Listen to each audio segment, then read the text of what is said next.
There's a story from feudal Japan. It's about a young samurai named Yuki who dreamed of becoming the greatest warrior in the land. He would spend hours speaking of his plans, reading tales of legendary battles, imagining his future honor and skill. He believed with all his heart that this ambition, this clear, burning vision of who he would become, would be the engine that drove him to greatness. But when the time came for the actual work, the grueling, daily, unglamorous practice, Yuki always found a reason for later.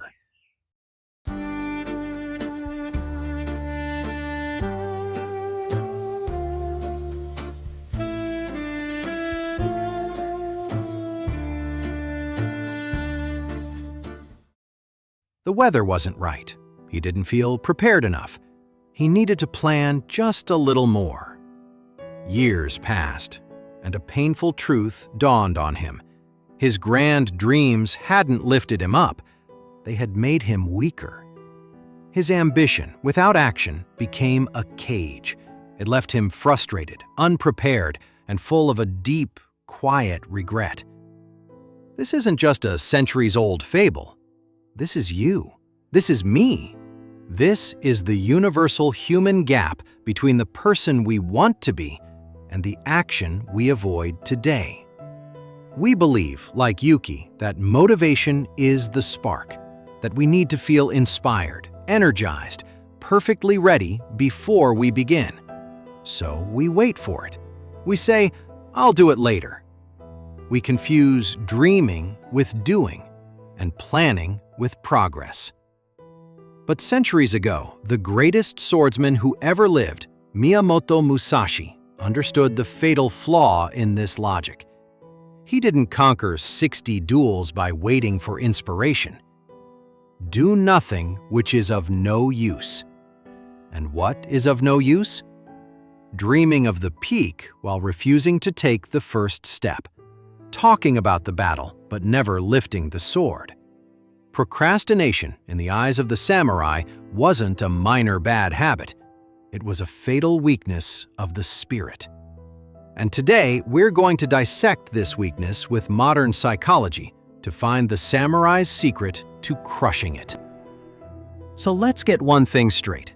What we commonly call laziness or poor discipline is almost never that. And what we think of as motivation is often a trap. The young samurai Yuki didn't lack ambition. He was drowning in it. He didn't have unclear goals. His vision was crystal clear. His failure was a specific psychological error, one that modern science is now beginning to map with startling clarity. Yuki, like so many of us, operated on a flawed formula. He believed strong feeling, ambition, plus clear goal, greatness, equals automatic action. He thought the size of his desire would somehow generate the energy to cross the gap. But the brain doesn't work that way. In fact, psychology reveals a cruel inversion. Neuroscientifically, vividly imagining a successful future and actually taking a step toward it can trigger similar reward circuitry in the brain. When Yuki spent hours fantasizing about victory, his brain gave him a little hit of dopamine, the accomplishment chemical, for free. He was getting a neurological reward for the simulation of work, not the work itself. This is the core idea. "I'll do it later" is not a time management statement. It is an emotion management strategy. It's your mind's brilliant, misguided solution to protect you from what's in the gap, the immediate, sharp discomfort of effort, the vulnerability of trying, the boredom of repetition, and the fear that your reality won't match your dream. The grand dream is pleasurable. The small first action is often painful.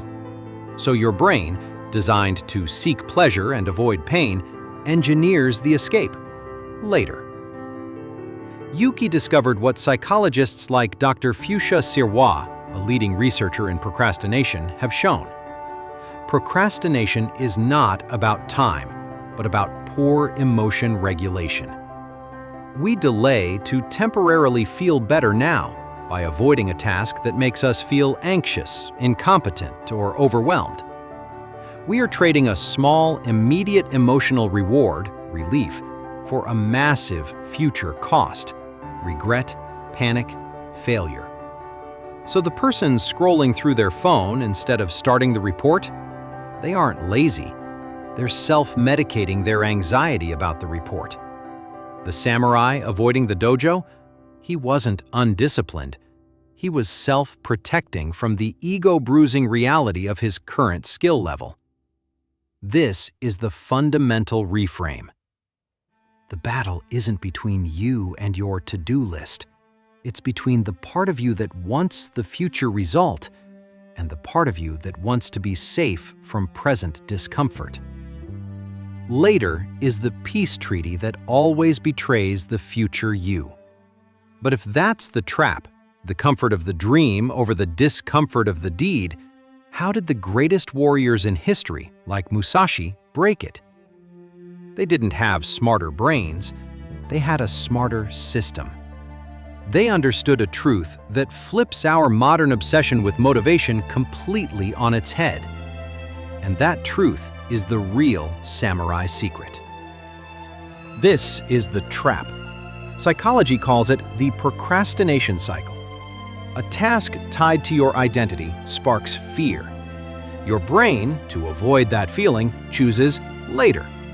You get a hit of relief, a dopamine reward for avoiding work. But time passes, panic mounts, and you finally act from stress, reinforcing the belief that work is pain. It's a loop where dreaming of the future actively steals from it. Yuki was stuck here. But the masters who surpassed him followed a different law. They didn't wait to feel like warriors to train. They trained to become warriors.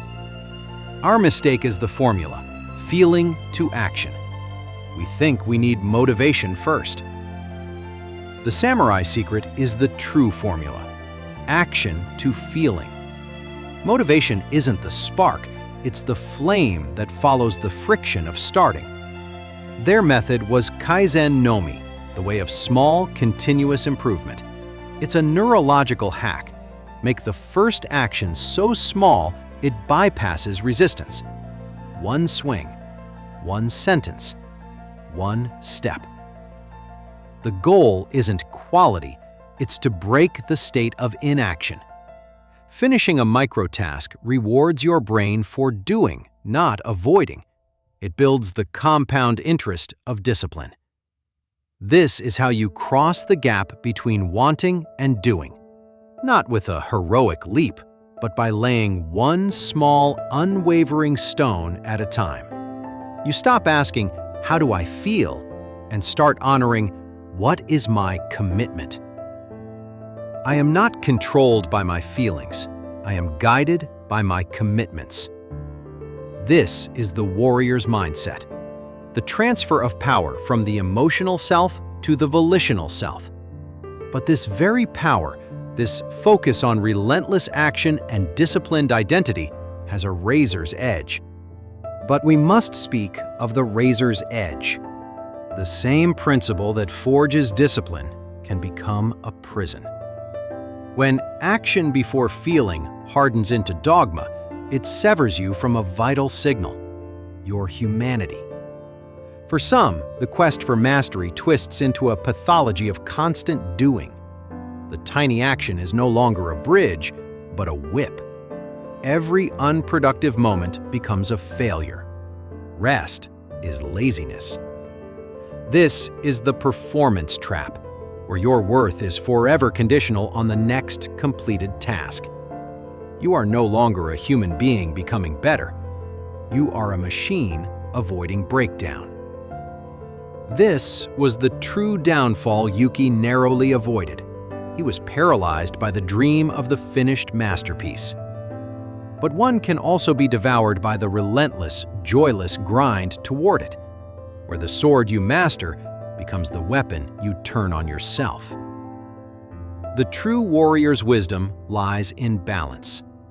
Discipline is not the suppression of feeling, but its wise channeling. Your feelings are not the enemy to be conquered. They are scouts. The anxiety you feel before a task isn't just a threat. It's a signal of something you care about. The exhaustion that begs for rest isn't weakness. It's a necessary boundary. The samurai did not train mindlessly. They practiced mushin, the mind without mind, a state of effortless action rooted in awareness, not in self-punishment. So, the next time you hear, "I'll do it later," in your mind, understand it. It's not a character flaw. It's an emotion, a fear, an overwhelm, a resistance, masquerading as a plan. Don't argue with it. Don't shame yourself for it. Simply pick up your sword. And by sword, I mean make it so small it's laughable.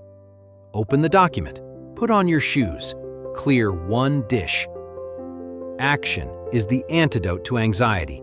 Momentum is the cure for doubt. You don't need a grand plan. You need a tiny, non-negotiable commitment. The greatest victory is not over your to-do list. It is over the part of you that believes you must feel ready to begin. Begin, and let the feeling follow. The samurai knew that the enemy is often within.